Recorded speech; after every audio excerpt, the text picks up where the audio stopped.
Friends and welcome to Deepak law classes. जैसा कि मैंने आपको पिछले वीडियो लेक्चर में कहा था कि आज के इस वीडियो लेक्चर को देखते समय आपके पास आईपीसी और सीआरपीसी का बेयर एक्ट होना चाहिए, तो वो सब आप लेके रेडी रहिए। चलिए स्टार्ट करते हैं। आज है नॉलेज सीरीज़ पार्ट 3, लेकिन आज का ये जो पार्ट है ये एक बार में कंप्लीट नहीं हो पाएगा, इसलिए हमने इसको पार्ट 3A नाम दे देते हैं। Part 3A। आज का टॉपिक है काइंड्स ऑफ पनिशमेंट। पनिशमेंट जो टॉपिक है वो आईपीसी के सेक्शन 53 से 75 तक दिया हुआ है। सबसे पहले हम देखते हैं काइंड्स ऑफ पनिशमेंट। पनिशमेंट्स के जो काइंड्स हैं वो है death, life imprisonment, imprisonment, forfeiture of property and fine. आप बोर्ड में देख सकते हैं कि हमने इम्प्रिजनमेंट को फिर 2 कैटेगरीज में डिवाइड किया है, सिंपल इम्प्रिजनमेंट और रिगोरियस इम्प्रिजनमेंट। चलिए स्टार्ट करते हैं डेथ सेंटेंस से। डेथ सेंटेंस को कैपिटल पनिशमेंट भी कहा जाता है। स्टूडेंट्स आप प्लीज़ ध्यान दीजिए, आप अपने साथ बेयर एक्ट और नोट कॉपी पेन लेके बैठिएगा। स्टार्ट करिए। डेथ सेंटेंस जिसे कैपिटल पनिशमेंट भी कहा जाता है। जी हाँ, हम बात करते हैं भारत के संदर्भ में। तो भारत के संदर्भ में जब हम बात करेंगे तो वहाँ आईपीसी का 303 हमें मेंशन करना ज़रूरी होता है। सेक्शन 303 कहता है कि अगर जो लाइफ इम्प्रिजनमेंट काट रहा है वो मर्डर कर देता है तो उसे डेथ का पनिशमेंट दिया जाएगा, ऐसा हमारा 303 कहता है। तो एक बार आप अपने एक्ट में से 303 सेक्शन निकाल लें। 303 की लैंग्वेज को आप जरा देखें एक बार। हु एवर मीन्स जो कोई, being under sentence of imprisonment for life. ये जो इम्प्रिजनमेंट फॉर लाइफ है, लाइफ इम्प्रिजनमेंट एक ही बात है, लेकिन एक्ट में लिखा हुआ है imprisonment for life. Commits murder, तो जो कोई एलआई की सज़ा भुगत रहा है, आजीवन कारावास भुगत रहा है और उस दौरान वो मर्डर कर देता है, शैल बी पनिश्ड विद डेथ, तब उसको पनिशमेंट कितना होगा? डेथ का। इम्पॉर्टेंट जो थिंग है वो ये है कि हमारे 303 आईपीसी को अनकॉन्स्टिट्यूशनल डिक्लेयर कर दिया गया था। एग्ज़ाम के पॉइंट ऑफ व्यू से आपको ये पता होना चाहिए किस केस में ऐसा हुआ था। मिट्ठू वर्सेस स्टेट ऑफ पंजाब। दूसरा important case Bachan Singh versus state of Punjab.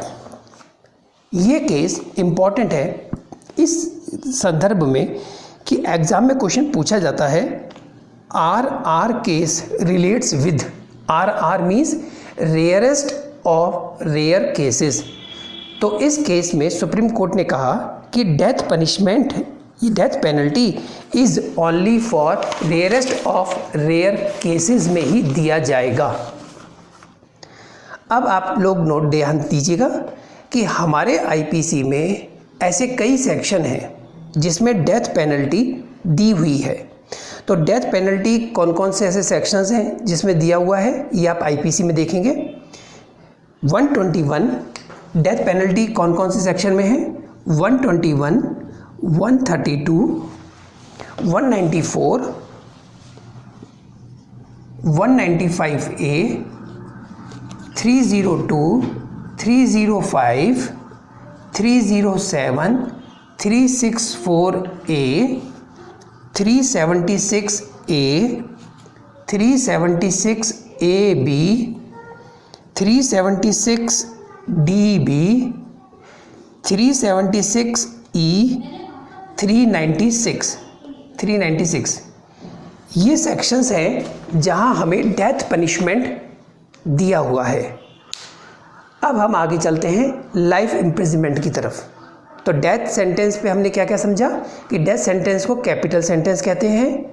303 unconstitutional declare हो गया है मिट्ठू वर्सेस स्टेट ऑफ पंजाब में, और death penalty rarest of rare cases में ही दिया जाना चाहिए। ये बात हुई थी Bachan Singh versus state of Punjab में। और डेथ पेनल्टी जो दी हुई है आईपीसी में, ये वो सेक्शंस हैं। नाउ लाइफ इम्प्रिजनमेंट या इम्प्रिजनमेंट फॉर लाइफ। सबसे पहली बात ये कि आईपीसी जो हमारी 1860 की है, तो इसमें डेथ पेनल्टी का जो अल्टरनेट होता था, डेथ पेनल्टी नहीं होता तो हम उसको क्या दिया करते थे, transportation for life.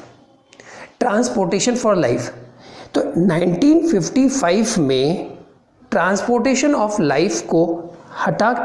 For life को हटा करके imprisonment for life word use हुआ।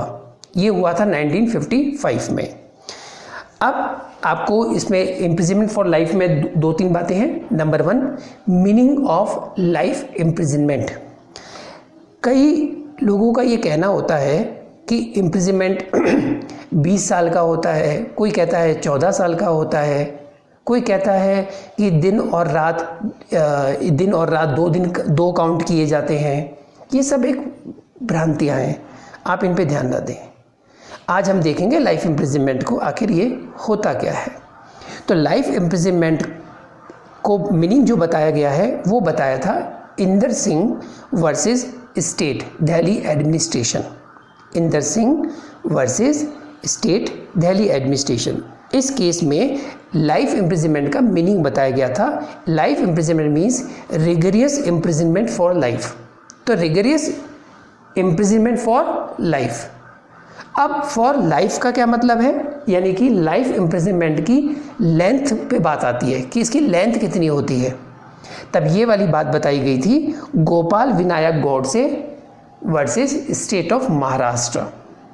Gopal Vinayak Godse versus state of Maharashtra, AIR 1961। इस केस में बताया गया था कि LI would mean imprisonment for the remainders convict life, यानी जो कन्विक्ट हो चुका है उसका बाकी का संपूर्ण जीवन, सारा जीवन, सारी लाइफ, जीवन जो भी उसका है वो अब उसकी जेल में ही कटेगी अंटिल डेथ। तो उसका बाकी का सज़ा देने के बाद, LI की सज़ा हो जाने के बाद का जो भी उसका जीवन है वो सब अब उसकी जेल में कटेगा। इसे कहते हैं लाइफ इम्प्रिजनमेंट की लेंथ। अब बात आती है इम्प्रिजनमेंट। इम्प्रिजनमेंट को हिंदी में बोलते हैं कारावास। इम्प्रिजनमेंट 2 तरह का है, सिंपल और रिगरियस। अब इसका सिंपल का मतलब है सादा कारावास और रिगरियस का मतलब है कठोर कारावास। तो जब कभी भी किसी को 3 महीने, 6 महीने और साथ में ये बोला जाता है सादा कारावास की सज़ा दी जाती है, तो उसका मतलब है कि उसका जो भी काल है, उसको जो भी समय उसको अंदर रहना है कारावास में, वो सादा बीतेगा। सादा कारावास के अंदर उससे कोई भारी भरकम काम नहीं करवाया जाता। लेकिन रिगरियस इम्प्रिजनमेंट का मतलब है आपसे हार्ड लेबर करवाया जाएगा। ज़मीन को खोदना हुआ, पानी का भरना हुआ, लकड़ियाँ काटना हुआ, ये सब रिगरियस इम्प्रिजनमेंट में आता है। अब बात करते हैं सिंपल इम्प्रिजनमेंट की। सिंपल इम्प्रिजनमेंट ऑफेंडर को ज़्यादा काम नहीं करवाया जाता, इससे कोई ज़्यादा हैवी काम नहीं करवाया जाता, और इसके अंदर जो सेक्शंस हैं सिंपल इम्प्रिजनमेंट के, आपको वो भी ध्यान रख लेना है। लिख लीजिए 166 सिंपल इम्प्रिजनमेंट से जो रिलेट करते हैं सेक्शन 166, 168, 169, 172 से लेके 180, 187, 223, 225A, 228, 291, 341, 500 से 502, 509, 510। ये वो जो सेक्शंस हैं जहाँ सिंपल इम्प्रिजनमेंट मेंशन है। और इसके बाद हम बात करते हैं रिगरियस इम्प्रिजनमेंट की। रिगरियस इम्प्रिजनमेंट किसे कहते हैं वो आपको पता ही है। अब देखिए, अब एक इम्प्रिजनमेंट है जहाँ हम बात करेंगे statutory minimum imprisonment. Statutory minimum imprisonment का क्या मतलब होता है, इसको समझिए। Statutory minimum imprisonment.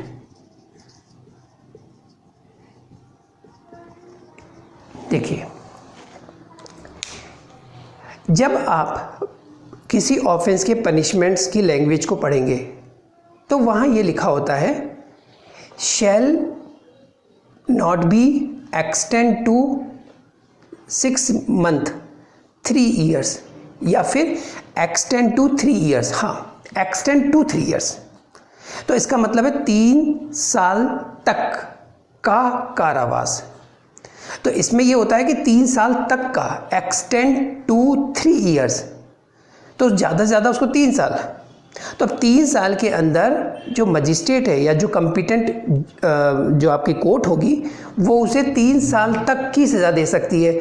मीन्स 1 दिन की भी दे सकती है, 2 दिन की भी दे सकती है कारावास, 1 साल, 2 साल, 2.5 साल, 3 साल तक उसकी लिमिट हो गई।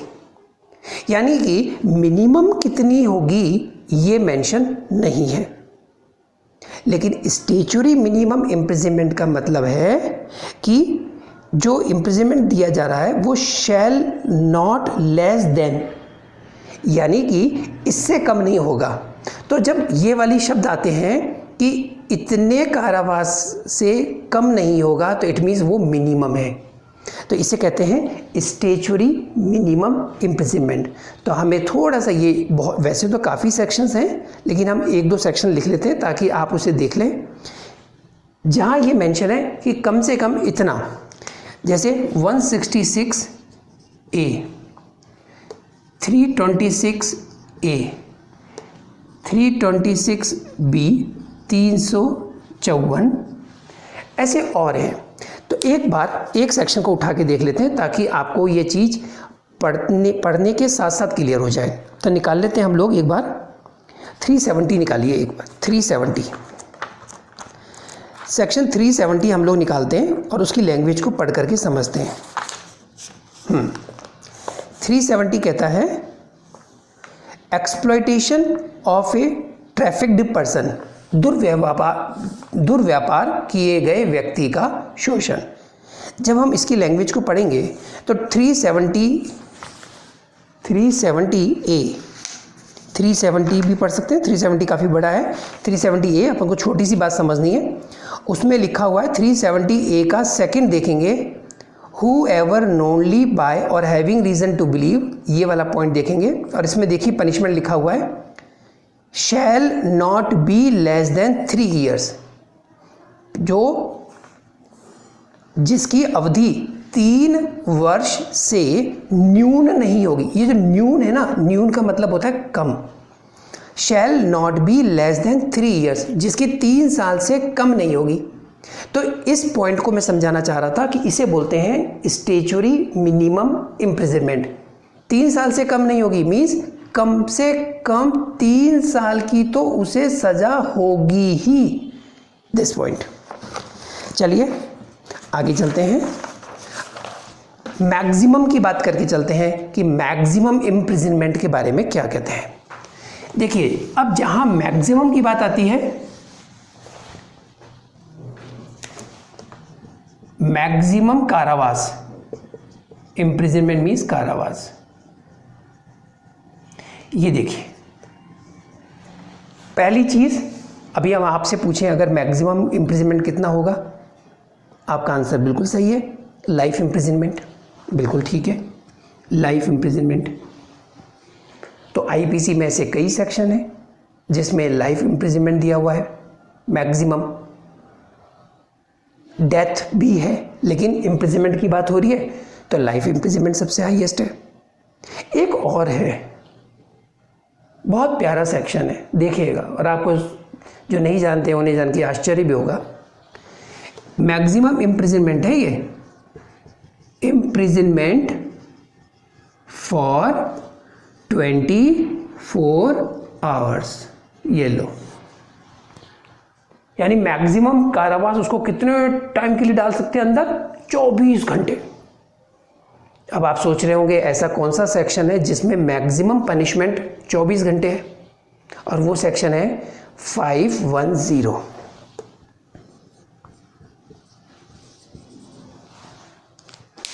और इस सेक्शन 510 में मैक्सिमम इम्प्रिजनमेंट 24 घंटे का है। आगे लिखा हुआ है और फाइन, और इंग्लिश वाला OR। फाइन कितना है मालूम? फाइन है मैक्सिमम 10 रुपीज, 10 रुपये, और OR या दोनों। अब एक बार 510 पढ़ करके देख लेते हैं क्या कहता है। 510, वैसे आईपीसी में टोटल सेक्शंस कितने? 511, तो सेकंड लास्ट निकाल लें। 510 कहता है मिसकंडक्ट इन पब्लिक प्लेस, किसके द्वारा? बाय ए ड्रंकन पर्सन, जिसने शराब पी रखी है, मत व्यक्ति द्वारा लोक स्थान में अवचार। क्या कहता है? हुएवर मीन्स जो कोई, इन अ स्टेट ऑफ इंटॉक्सिकेशन, जिस स्टेट मीन्स यहाँ राज्य नहीं, स्टेट मीन्स स्थिति, इन स्टेट ऑफ इंटॉक्सिकेशन, जो मत्ता की हालत में, appears in any public place, किसी पब्लिक प्लेस में, लोक स्थान में, और इन एनी प्लेस या किसी ऐसे स्थान में, which it is a trespass in him, यानी कि या तो लोक स्थान में, पब्लिक प्लेस पे, या किसी ऐसे स्थान में जिसमें उसका प्रवेश करना अतिचार हो, trespass, to enter and there conduct himself in such a manner, और वह वहां इस प्रकार का आचरण करेगा। किस प्रकार का आचरण? यानी कंडक्ट करेगा।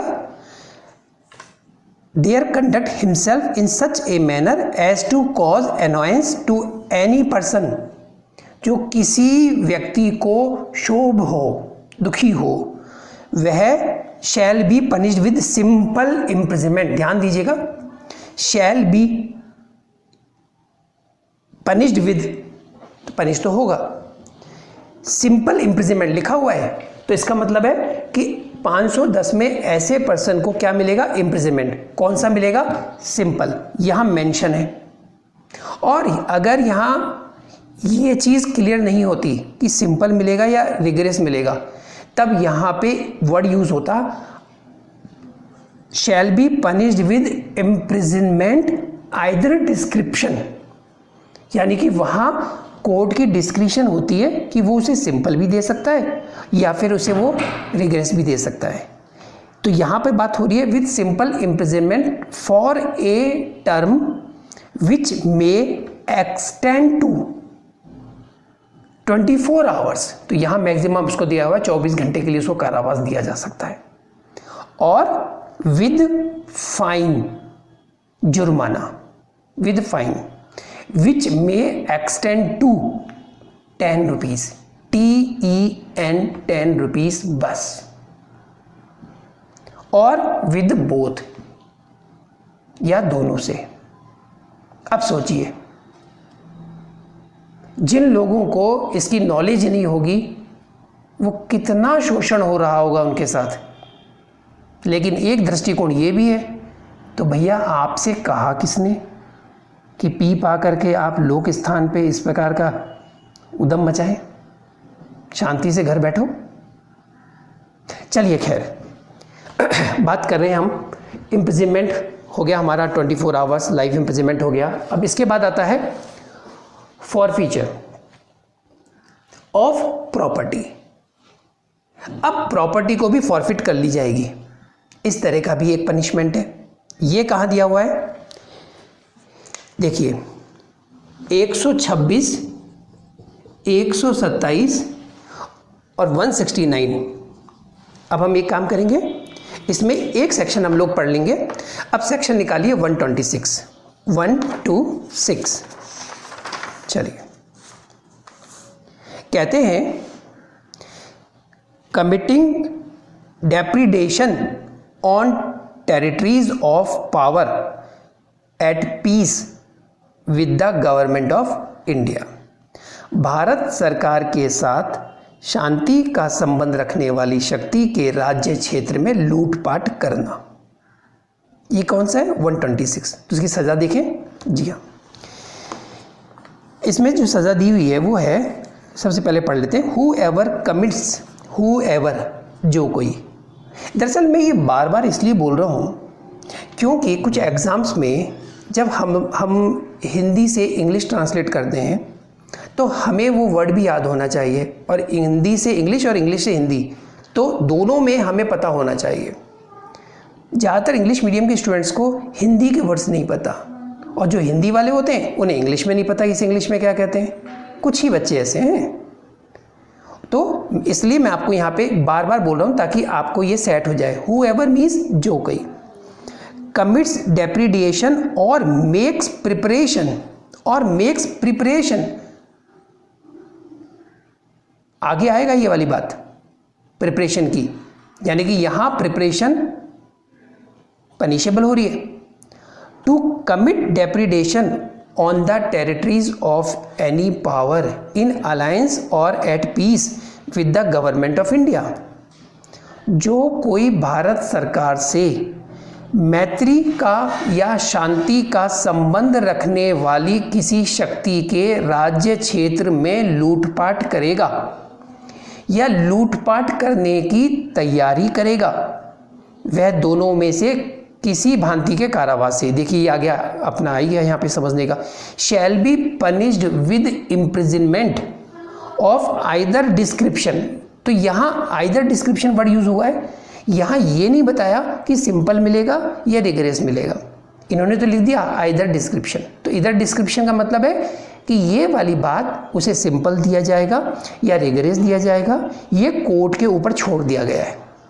फॉर ए टर्म, अब उसका टर्म देखिए, विच मे एक्सटेंड टू 7 ईयर्स। अब इसको समझिए, एक्सटेंड टू 7 ईयर्स, इसका क्या मतलब हुआ कि 7 साल तक का कारावास, तो उसे वो 7 साल से नीचे कितना भी दे सकता है। And shall also be liable to fine, ठीक है, फाइन के लिए जिम्मेदार होगा।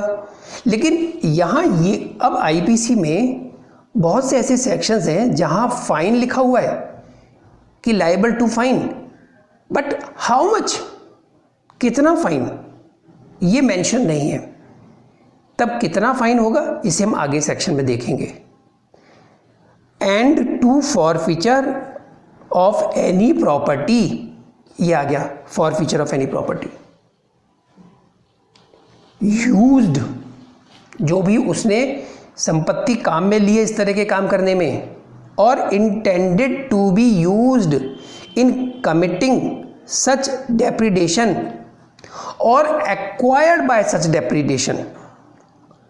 तो लूटपाट करने के लिए उपयोग में लाई गई या उपयोग में लाई जाने के लिए इंटेंडेड, इंटेंडेड मतलब आशयित, या ऐसी लूटपाट द्वारा अर्जित संपत्ति के संपहरण से भी दंडनीय होगा। संपत्ति के संपहरण, तो इसी को बोलते हैं संपत्ति का संपहरण, से दंडित होगा। तो ये हमारे कुछ सेक्शन है 126, 127, 169 जो फॉरफीचर ऑफ प्रॉपर्टी से रिलेट करते हैं। चलिए आगे चलते हैं। फाइन की बात आती है। फाइन, फाइन का मतलब होता है जुर्माना। अब यहाँ कुछ सेक्शंस ऐसे हैं जहाँ अनलिमिटेड फाइन है, कुछ सेक्शंस ऐसे हैं जहाँ फाइन लिमिटेड टू 1000 है, फाइन लिमिटेड टू 500 है, फाइन लिमिटेड टू 200 है। देखिए, अनलिमिटेड फाइन, अब आप निकालिए 155 नंबर का section, 155।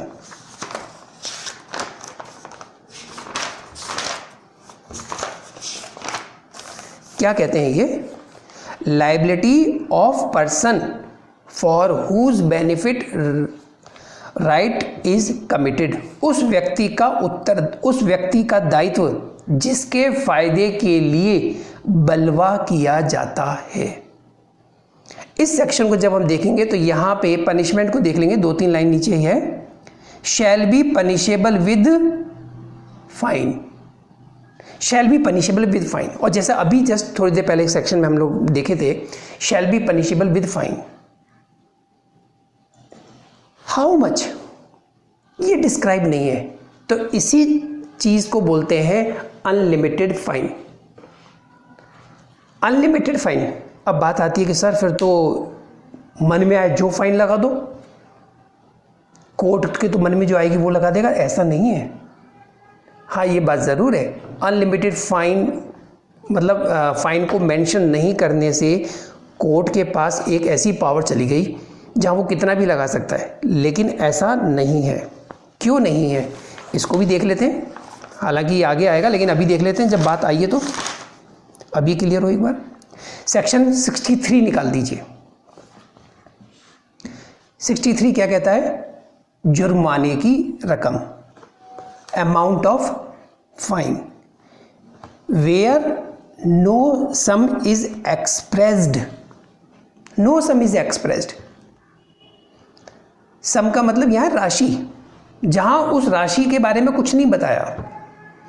Which a fine, to which a fine may extend, the amount of fine to which the offender is liable is unlimited. तो section 63 कहता है कि जिस किसी भी पनिशमेंट में फाइन की रकम नहीं दी हुई है वहां उससे अनलिमिटेड फाइन लिया जाएगा। और आगे लिखा है but shell not B excessive, यानी अमर्यादित है किंतु अत्यधिक नहीं होगी।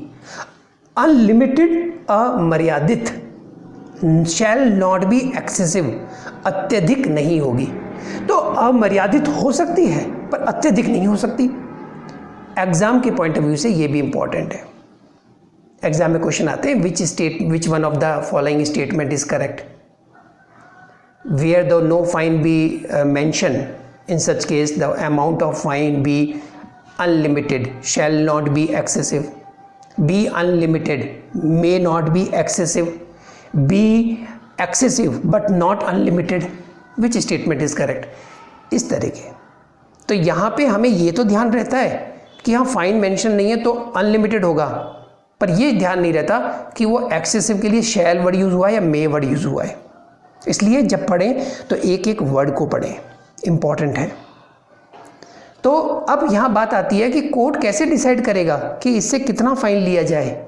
जो अनलिमिटेड, जहां मेंशन नहीं हो तो वहां अनलिमिटेड लिया जा सकता है लेकिन एक्सेसिव नहीं। तो वो कौन कौन से फैक्टर्स हैं जिसको कोर्ट ध्यान रखना पड़ता है कोर्ट को फाइन डिसाइड करने के लिए, उसे हम जस्ट अभी थोड़ी देर में इस देखेंगे। चलिए आगे चलते हैं। Fine limited to 1000 rupees, fine limited to 500 rupees, fine limited to 200 rupees. अब ये भी एक बार हम इसको कुछ सेक्शन देख लें तो आप ज़रा एक बार फाइन लिमिटेड टू 1000 जो है उसमें सेक्शन निकालें। 154 के अंदर दिया हुआ है। 154 में ऑनर और occupier of land on which N unlawful assembly is held, उस भूमि का स्वामी या अधिभोगी जिस पर विधि विरुद्ध जमाव किया गया है। इसमें देखिए तीसरी लाइन लिखी हुई है, shall be punishable with fine not exceeding 1000 rupees. तो अगर यहाँ होता shall be punishable with fine, तब ये चला जाता अनलिमिटेड फाइन में कि उसमें कितना भी फाइन लगा सकते हैं। लेकिन इस सेक्शन के अंदर यहाँ मेंशन किया हुआ है कि shall be punishable with fine not exceeding 1000 rupees, 1000 से ज़्यादा नहीं किया जाएगा। ये चीज़ यहाँ मेंशन है। तो ये आ गया आपका फाइन लिमिटेड टू 1000। अब निकालिए सेक्शन 137, एक बार निकालिए 137 और वहाँ लिखा हुआ है deserter concealed on board merchant vessel through negligence of master, और इसमें लिखा हुआ है कि liable to a penalty not exceeding 500 rupees, 500 रुपये से ज़्यादा के लिए वो फाइन जिम्मेदार नहीं होगा, नॉट एक्सीडिंग 500 रुपीज़। तो यहाँ पे भी लिमिट दे रखी है। अब 200 में आप निकालिए एक बार 283, सेक्शन 283 निकाल लीजिए ताकि आपको वो भी क्लियर हो जाए। 283 में लिखा हुआ है डेंजर और ऑब्स्ट्रक्शन इन पब्लिक वे और लाइन ऑफ नेविगेशन, लोक मार्ग या नौ परिवहन पथ में संकट या बाधा। तो इसमें लिखा हुआ है लास्ट लाइन में shall be punished with fine which may extend to 200 rupees. तो इस तरह से हमारे आईपीसी में फाइन को लेकर के भी कुछ बातें थी, जिसमें हमने देखा अनलिमिटेड फाइन। जब अनलिमिटेड फाइन की बात आती है तो सेक्शन 63 याद रखिएगा, जहां अमाउंट ऑफ फाइन बताता है 63। फाइन अगर मेंशन नहीं है तो अनलिमिटेड लिया जा सकता है, but shell not B excessive. चलिए, अभी हमने देखा कि कोर्ट कौन से फैक्टर्स को ध्यान में रखेगा ऑफेंडर के ऊपर फाइन इम्पोज करने के लिए। देखिएगा, सबसे पहले वो देखेगा कि नेचर कैसा है ऑफेंस का, नेचर ऑफ ऑफेंस, इसको देखेगा कि ऑफेंडर ने जो ऑफेंस किया है उसकी प्रकृति कैसी है। दूसरी चीज वो देखेगा उसकी कैपेसिटी, उसकी कैपेसिटी को भी देखेगा कि पे करने की उसकी कैपेसिटी है या नहीं। हालांकि जब हम वकालत करेंगे तो हम वहाँ यही कहते हैं, एक्यूज की तरफ से जब हम पैरवी करते हैं तो यही कहते हैं साहब गरीब आदमी है, हैंड टू माउथ की सिचुएशन है, सुबह जाता है शाम को, सुबह कमाता है शाम को खा के खत्म। तो कोर्ट एनालाइज करेगा, अपनी डिस्क्रिप्शन लगाएगा, अपना विवेक लगाएगा कि whether the such person be capable to pay the fine और नॉट। नेक्स्ट, यूजफुलनेस,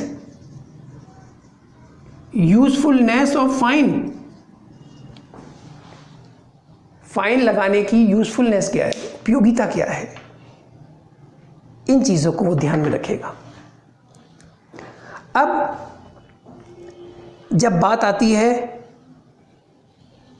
कि इसी तरह से जब बात कारावास की आती है, इम्प्रिजनमेंट की आती है कि एक्सटेंड टू 3 इयर्स, तब बात आती है कि उसको कोर्ट 3 इयर्स का देगी क्या।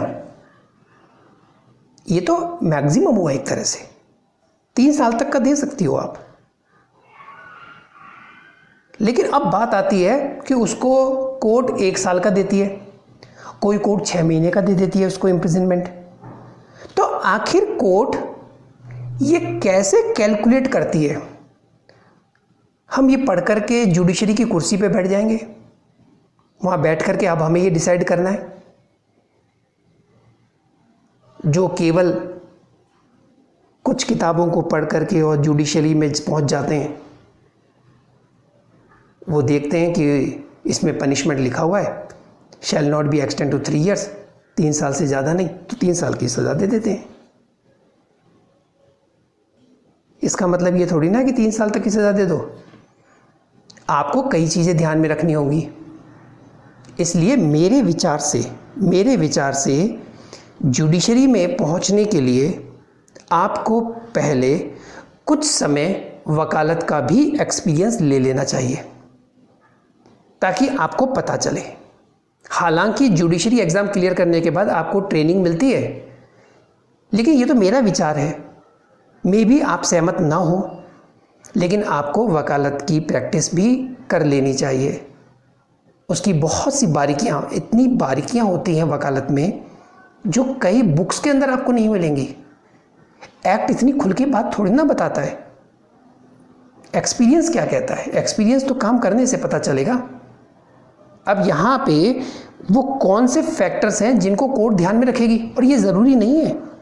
कोर्ट नंबर 1 में एक मामला पहुँचा जिसमें पनिशमेंट है shall not be extend to 3 years, और कोर्ट नंबर 2 में भी एक मामला पहुँचा जिसमें लिखा हुआ है उसका जो पनिशमेंट है वो है shall not be extend to 3 years.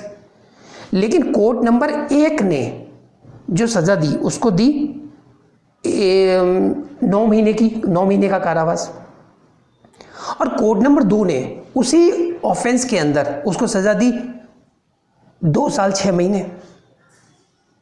तो ऐसा क्यों? तो यहाँ पे डिपेंड करता है जुडिशरी, जज टू जज, मजिस्ट्रेट टू मजिस्ट्रेट। वो अपना डिस्क्रिप्शन लगाते हैं, ये वाली कोर्ट अपना लगा रही है, ये वाली कोर्ट अपना लगा रही है। ऑफेंस दोनों में सेम है, लेकिन जो ऑफेंस करने वाला है और ऑफेंस किस सरकमस्टांसिस में किया गया और करने वाला कौन है, इस पे डिपेंड करता है। यानी कि आपके कई फैक्टर्स हैं जो ये डिसाइड करते हैं कि आपको कितना इम्प्रिजनमेंट देना है। वो कौन कौन से फैक्टर्स हैं?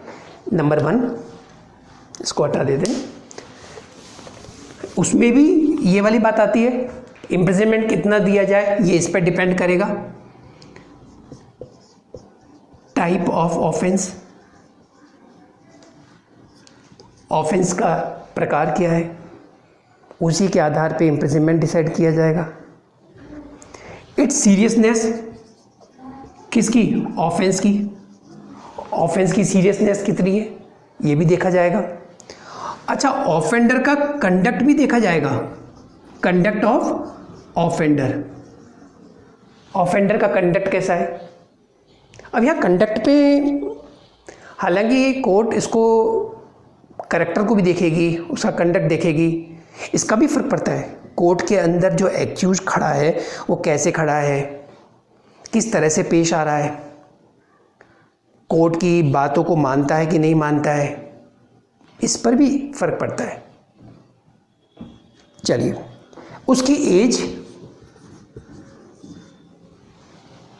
भी देखी जाती है, कहीं 17 साल का तो नहीं है या कहीं 22 साल का ही है, उसकी एज को देख करके भी इम्प्रिजनमेंट का ध्यान रखा जाता है। इफेक्ट ऑफ पनिशमेंट,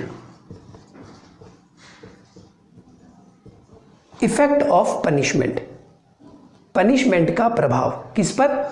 ऑफेंडर पर। कि कोर्ट को यह भी देखना चाहिए कि ठीक है, ऑफेंडर ने एक ऑफेंस कर दिया और सारे सबूत इसके खिलाफ चले गए, अब मेरा काम है इसको सज़ा देना, और मेरे पास पावर है मैक्सिमम 3 साल की, 3 साल की सज़ा दे देती हूँ, बस हो गया काम, चलो दूसरा केस लाओ, ये तो हो गया डिसाइड। आप ये देखने की कोशिश तो करिए, माना कि सारे सबूत इसके खिलाफ जा चुके हैं, ये भी माना कि अब आप इसे सज़ा देंगी, लेकिन आप देखिए तो सही कि जो सज़ा आप इसको दे रहे हैं इस पर उसका क्या प्रभाव पड़ेगा। तभी तो हमने अपने प्रीवियस लेक्चर्स में बताया था, थ्योरीज ऑफ पनिशमेंट में, रिफॉर्मेटिव थ्योरी। आप सुधार तो करिए इसमें, किस कारण से इसने ऐसा किया है, तो पनिशमेंट दीजिए। मैं तो एक्यूज के जो लॉयर होते हैं वो ये नहीं कहते, बस जब ये डिसाइड हो चुका है कि ये तो कन्विक्ट हो चुका है, अब तो सज़ा के बिंदु पर बात करिए, तब उस स्टेज पर आकर के वकील साहब ये नहीं कहेंगे साहब इसे छोड़ दो, क्योंकि वो तो अब सज़ा के बिंदु पे बात करनी है। हम तो सिर्फ इतना कहेंगे कम से कम सज़ा दी जाए साहब। तो कोर्ट को ध्यान देना है कि मैं जो सज़ा इसको दे रहा हूँ तो उस पर इसका क्या प्रभाव पड़ेगा। तो इन सब बातों को ध्यान में रखते हुए कोर्ट डिसाइड करेगी कि उसको कितना इम्प्रिजनमेंट मिलना चाहिए।